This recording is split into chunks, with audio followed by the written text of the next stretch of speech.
Les sondages sont utilisés pour commenter l'actualité, pour commenter la vie politique, commenter les dynamiques d'une campagne électorale.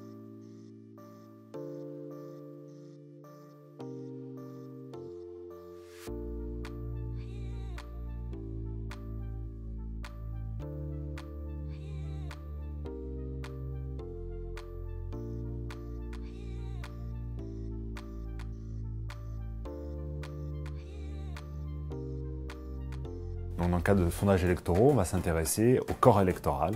Et donc on s'intéresse généralement aux intentions de vote, mais pas que, on peut s'intéresser aussi si les gens sont sûrs ou pas d'aller voter. Est-ce que les personnes également sont sûres du choix qu'ils vont effectuer le jour de l'élection? Ça permet de donner des informations sur, en tout cas, la distribution des intentions de vote au sein de la population.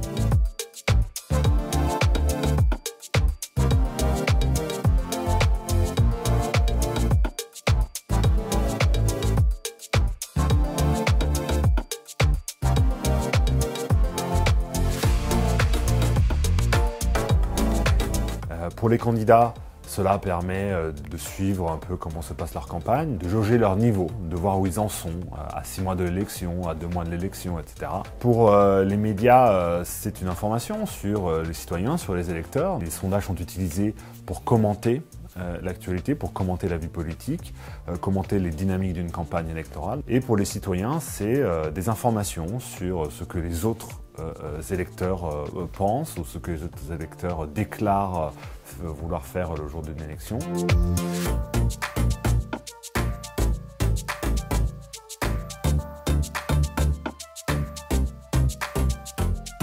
On collecte des données d'un échantillon qui est le miroir de la société française et on va utiliser des variables qu'on appelle de quotas, dans le genre, âge, la profession, le lieu de résidence, de manière à que notre échantillon soit le plus fidèle possible à la distribution de la population française sur ces mêmes variables.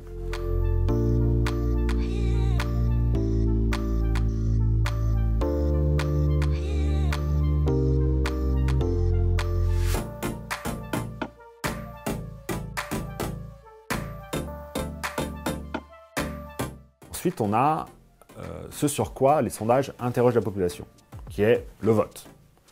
Dans le cas d'une élection présidentielle, le scrutin de vote en France pour l'élection présidentielle, c'est le scrutin uninominal à 2 tours. Donc, on a une série de candidats, vous exprimez un choix. Et ensuite, il y a un deuxième tour, donc on fait des simulations sur qui va être qualifié au second tour et on demande encore une fois une intention de vote sur les 2 candidats du second tour.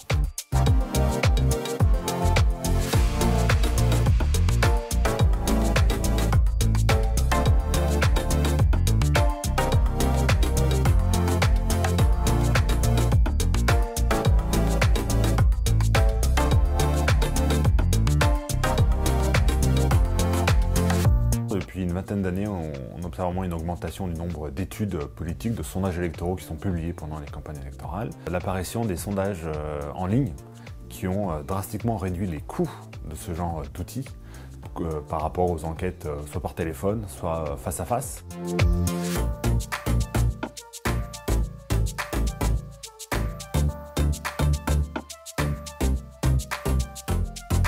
Il n'y a pas de limite sur la quantité de sondages qui peuvent être achetés, commandés dans les mois précédant une élection. Il y a juste une limite dans la publication d'enquêtes de sondages le jour J ou la veille du scrutin.